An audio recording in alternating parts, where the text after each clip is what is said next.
Sometimes a great metaphor doesn't exactly make a great movie.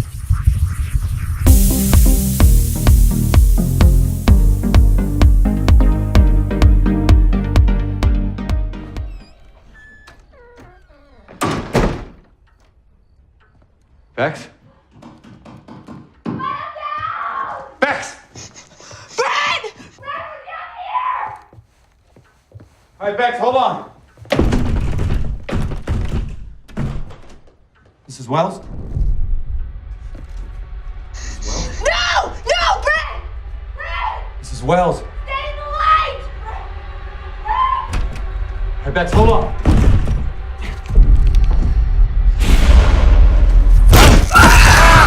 Lights Out is a horror film about what happens when a creature who's coming to get you can only be seen in the dark. Light is your best friend. How will you use it? Here's 5 things you might want to know before you decide to see Lights Out.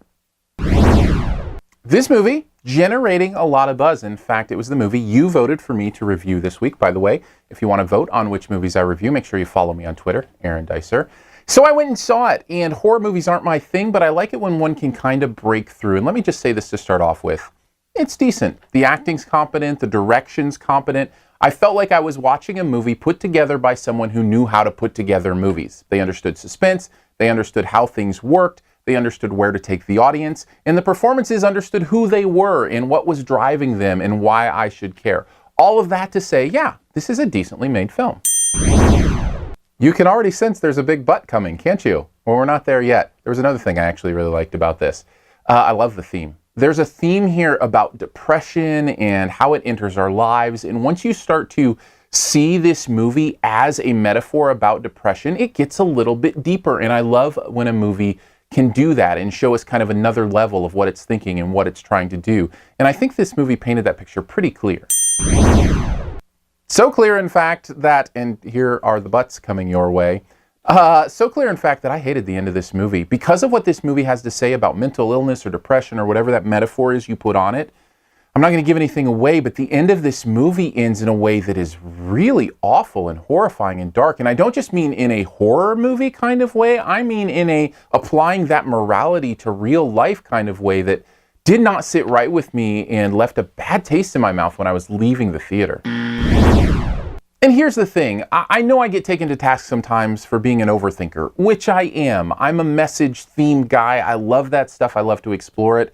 But even beyond the way the end didn't sit right with me, there's some other things in this movie I didn't like. It's kind of boring. Yes, it's competent, but it's almost so competent that it's boring. Like the cliches, the horror movie cliches of what's going on here, the jump scares. I could just be totally done with jump scares, but there are so many in this movie, and I felt like everything that came along in this film, since I had seen it before and kind of knew it was coming, it just kind of bored me rather than kept me on the edge of my seat.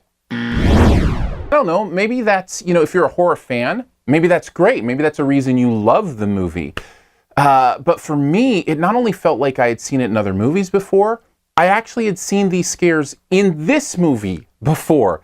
This is a movie that is about one type of scare, and then it just happens a bunch of different times. There's a couple clever things with how they use light in this movie, but not enough to take away the been there, done that, just saw it a few minutes ago nature of what's going on here.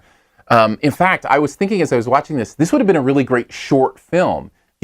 This type of scare and kind of the setup that it has with light and darkness, that would have made a great short film. It just seems too much for this big film. Well, come to find out, it's actually based on a Swedish short film that was 3 minutes long.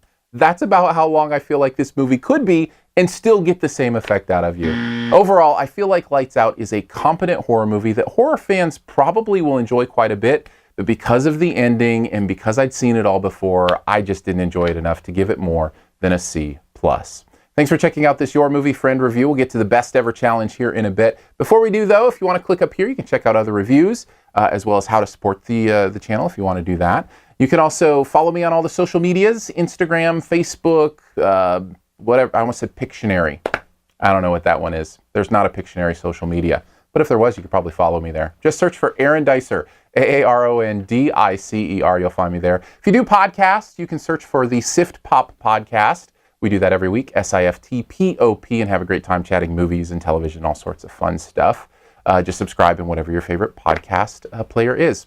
All right, on to the Best Ever Challenge, where we name the best movie ever in a particular category. You can try to guess my choice in the comments. The category this week, Best Movie with Light in the Title, ever. I'm going to have to go with the one that is about a particular evening of the week. There you go. Take a guess at mine in the comments. First person to get it right does get a point. Leave your choice there as well. As always, here's 5 extra seconds to hit the subscribe logo. Just click it. It's right down in this corner.